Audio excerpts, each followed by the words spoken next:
हमारे daily GK challenge में एक बार फिर से स्वागत है। मैं हूं आपका होस्ट और आज है डे 2। तो क्या आप तैयार हैं? आज भी हमारे पास हैं 15 सवाल जो 3 लेवल्स में बटे हैं, मुश्किल, मीडियम और आसान। अपना स्कोर कार्ड तैयार रखिए और देखते हैं कि आज आप कितना स्कोर करते हैं। चलिए, बिना किसी देरी के सीधा शुरू करते हैं हमारे पहले और सबसे मुश्किल राउंड से। ये वो सवाल हैं जो आपकी तैयारी को असली टेस्ट करेंगे। देखते हैं कौन कौन तैयार है। तो पहला सवाल ये रहा, संविधान सभा के स्थायी यानी परमानेंट अध्यक्ष कौन थे? ऑप्शंस हैं ए doctor Rajendra Prasad, B doctor Bhimrao Ambedkar, सी सच्चिदानंद सिन्हा या डी हर्षवर्धन। सोचिए, और सही जवाब है option A doctor Rajendra Prasad. यहाँ एक बात याद रखने वाली है कि डॉक्टर सच्चिदानंद सिन्हा पहले लेकिन अस्थायी अध्यक्ष थे। अच्छा, अब इकोनॉमिक्स से जुड़ा एक बहुत ही जरूरी सवाल।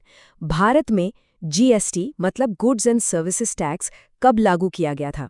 क्या वो तारीख 1 जुलाई 2016 थी, 1 जुलाई 2017, 1 जनवरी 2018 या फिर 1 अप्रैल 2017? और इसका सही जवाब है ऑप्शन बी 1 जुलाई 2017। जी हाँ, 2017। ये साल भारतीय टैक्स सिस्टम के लिए एक गेम चेंजर था, तो ये तारीख बहुत ही महत्वपूर्ण है। सवाल नंबर 3, ब्लू रेवोल्यूशन यानी नीली क्रांति का संबंध इनमें से किससे है? डेयरी से, मछली पालन से, सिल्क उत्पादन से या दूध उत्पादन से? और सही जवाब है ऑप्शन बी मत्स्य पालन। इसका मकसद था देश में मछली उत्पादन को बढ़ाना। चलिए, अब थोड़ा इतिहास की गलियों में चलते हैं। साइमन कमीशन भारत कब आया था?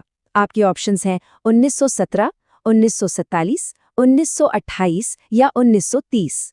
दिमाग पर जोर डालिए, सही साल है सी 1928। बिल्कुल, 1928। ये भारतीय इतिहास की एक बहुत ही बड़ी घटना थी। आपको याद ही होगा, इसी के विरोध में साइमन गो बैक के नारे लगे थे। अगला सवाल, इंटरनेशनल कोर्ट ऑफ जस्टिस यानी अंतर्राष्ट्रीय न्यायालय कहाँ पर है? क्या वो हेग में है, न्यूयॉर्क में, पेरिस में या जिनेवा में? इसका सही जवाब है ऑप्शन ए हेग, जो नीदरलैंड्स में है। ये सवाल थोड़ा ध्यान से सुनिएगा। भारतीय राष्ट्रीय कांग्रेस की पहली महिला अध्यक्ष कौन थी? सरोजनी नायडू, एनी बेसेंट, विजयलक्ष्मी पंडित या लक्ष्मी सहगल? और सही जवाब है ऑप्शन बी एनी बेसेंट। इसमें एक छोटा सा ट्विस्ट है।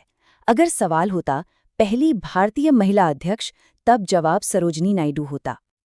और अब इस मुश्किल राउंड का आखिरी सवाल, भारत में सबसे ज्यादा बाघ यानी टाइगर्स किस राज्य में पाए जाते हैं?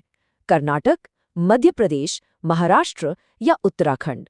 और इसका सही जवाब है ऑप्शन बी मध्य प्रदेश, जिसे हम टाइगर स्टेट के नाम से भी जानते हैं। क्या बात है!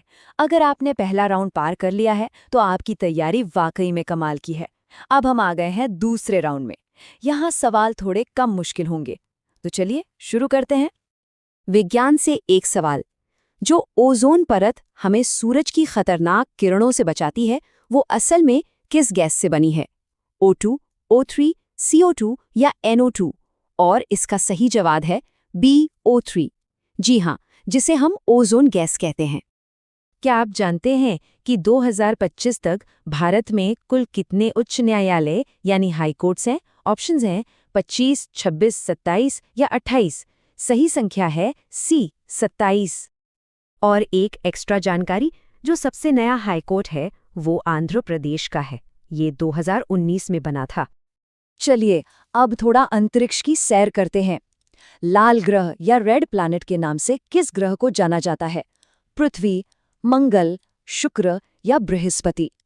इसका सही जवाब है बी मंगल। ऐसा इसलिए क्योंकि इसकी सतह पर बहुत सारा आयरन ऑक्साइड है, जो कि एक तरह का जंग ही है, और इसी वजह से ये लाल दिखता है। अगला सवाल है, भारत में श्वेत क्रांति मतलब व्हाइट रेवोल्यूशन के जनक कौन माने जाते हैं? MS स्वामीनाथन, वर्गीज कुरियन, होमी भाभा या मोहन सिंह?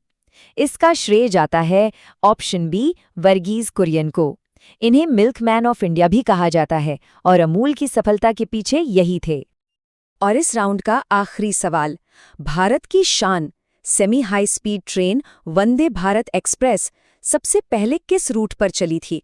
आपके ऑप्शन है ए दिल्ली से वाराणसी, बी मुंबई से अहमदाबाद, सी दिल्ली से भोपाल या डी चेन्नई से मैसूर।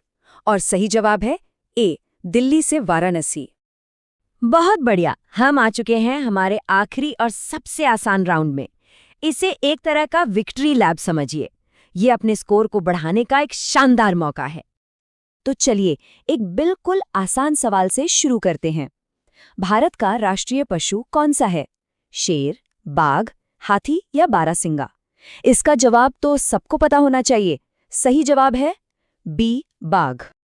अगला सवाल, हमारी पवित्र नदी गंगा का बहाव मुख्य रूप से किस दिशा में है?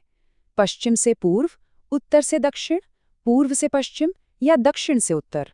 और सही जवाब है ए पश्चिम से पूर्व। और अब आज का आखिरी सवाल। ये सुनने में तो बहुत आसान है, पर थोड़ा सा ट्रिकी है। भारत का राष्ट्रीय खेल क्या माना जाता है? क्रिकेट, हॉकी, कबड्डी या फुटबॉल? और इसका जो सबसे पॉपुलर जवाब है वो है बी हॉकी। लेकिन आपको ये जानकर शायद हैरानी हो कि खेल मंत्रालय के मुताबिक भारत का कोई भी आधिकारिक राष्ट्रीय खेल घोषित नहीं किया गया है। और इसी सवाल के साथ आज का हमारा ये चैलेंज यहीं खत्म होता है। तो बताइए आपका फाइनल स्कोर क्या रहा? 15 में से कितने सही हुए? अपना स्कोर नीचे कमेंट्स में लिखकर हमें जरूर बताइएगा। बहुत अच्छा खेले। डे 3 के चैलेंज के लिए पूरी तरह से तैयार रहने के लिए सब्सक्राइब करना बिल्कुल मत भूलिएगा। हम कल फिर मिलेंगे कुछ और नए और मजेदार सवालों के साथ। तब तक अपना ख्याल रखिए।